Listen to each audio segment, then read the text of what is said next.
We're called a hospitality state for reasons. And I had so many CEOs over the years, and they would come in to look for a place to put a factory or build a facility, and they'd always say, "You have the nicest people here." And I'd say, "Yes, we do, of course." And then the next one would come in and say, "You have the nicest people here." And so finally I started saying, "We have the nicest people here."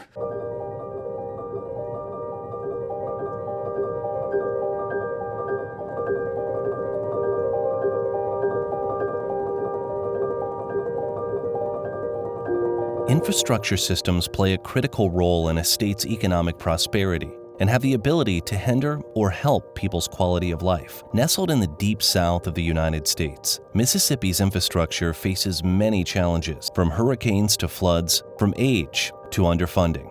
I grew up on the seat of a pickup truck. I went everywhere my daddy went. If he left the house, I was expected to be in the truck with him.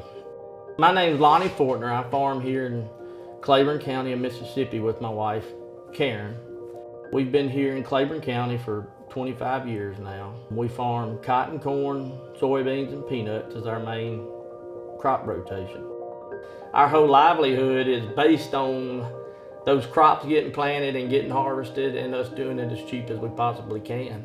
It only takes one bad crop to put you out of business. As much money as we have borrowed and we have invested in these crops now, one little hiccup and you're out.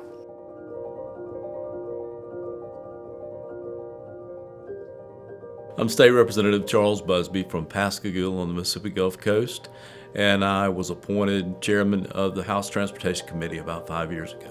My first election was in 2011. I ran against an incumbent and was fortunate enough to win out, and started my first term in 2012. And I think at the time I am the only engineer in the legislature, period, House or Senate, in the state of Mississippi.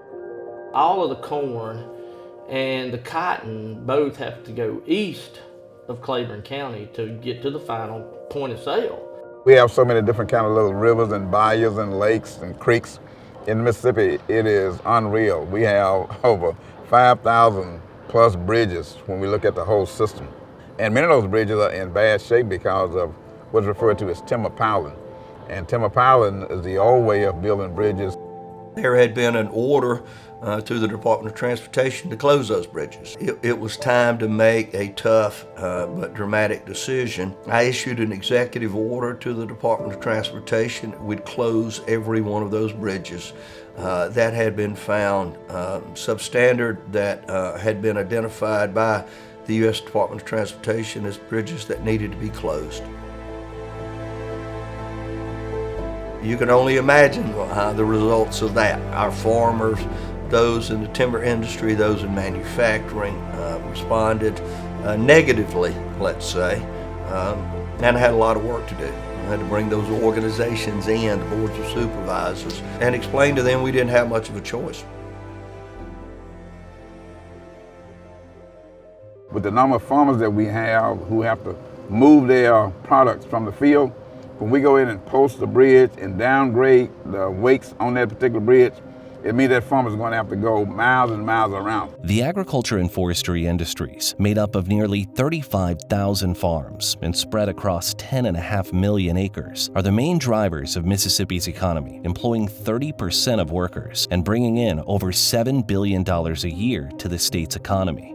We had several bridges east of us that were closed and under new construction, and it made us have to reroute. To make up the difference, I just have to get in the truck myself. This makes a long day even longer, and I don't pretend to be a truck driver, so it definitely adds a stress level as to me having to sit in the truck and drive one of them. We're really not in the trucking business. We have to own trucks, we own trailers, we own what it takes to get the crop to market, but if you start having to drive an extra 30 miles every trip, it puts strain on the trucks, it just adds to your cost, it puts strain on your drivers. Every mile that truck has to haul is a mile that costs the landowner. We had many detours as those bridges were either shut down or weight limited. We need to be able to make our normal routes. It's a state highway, and we couldn't run it. A lot of these contracts are based on miles from our grain tanks to the processor, and when we had to add 20, 30 miles onto it, you didn't get reimbursed for that. Contract's a contract, so you just had to sort of deal with it. In order to rally the troops here in the legislature, you had to make a realistic argument, and I had to gain credibility within my chamber. You can see that these piles have already been replaced.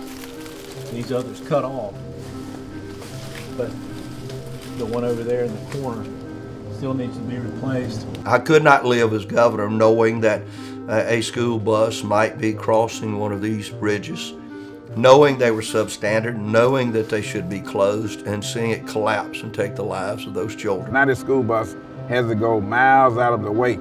That's unfortunate for that school child. But in addition to that, we have an emergency situation where our first responders, like ambulance and fire engines, who needs to get to your home, and your home is on the other side of a bridge that's been posted. That ambulance has to go 10 miles or 10 minutes out of the way. It could mean your life or death. Families or truck drivers that were moving heavy loads across substandard bridges, so we closed them. But we just didn't close them and leave everyone to just hang there with no plan ahead. We began immediately working with our state aid road program, finding out, to my great surprise, there were still millions of dollars that had not been accessed in the state aid road program. During an extraordinary session in August 2018, Mississippi legislature established a Mississippi Infrastructure Modernization Act, creating the Emergency Road and Bridge Repair Fund, which established initial funding of $250 million to repair at-risk infrastructure across the state. I went into the harvest season, well, here we go again. You just sort of put your head down and go, and then I got to realize the truck started coming back quicker. And that's all it was, the bridge was open.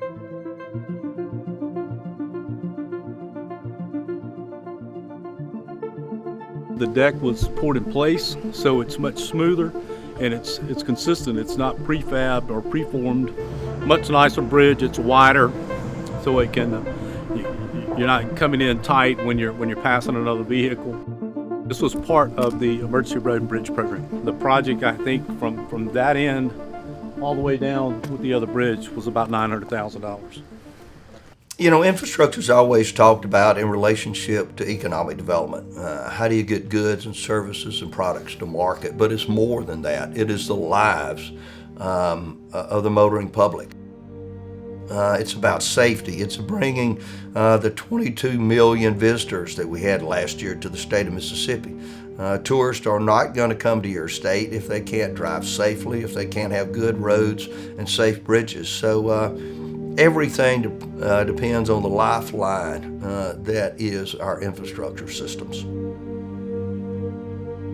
To me, farming is a calling. It's all I've ever wanted to do. I take it as an honor to be able to grow the commodities that this country needs to function. Since the extraordinary session, all 4 bridges along Highway 18 that forced Lonnie to take a different route from his fields to processing have been reopened. Today, though the state has years of work ahead, bridge repairs and improvements, along with new infrastructure funding mechanisms, are already impacting communities and helping farmers get back to their normal routines.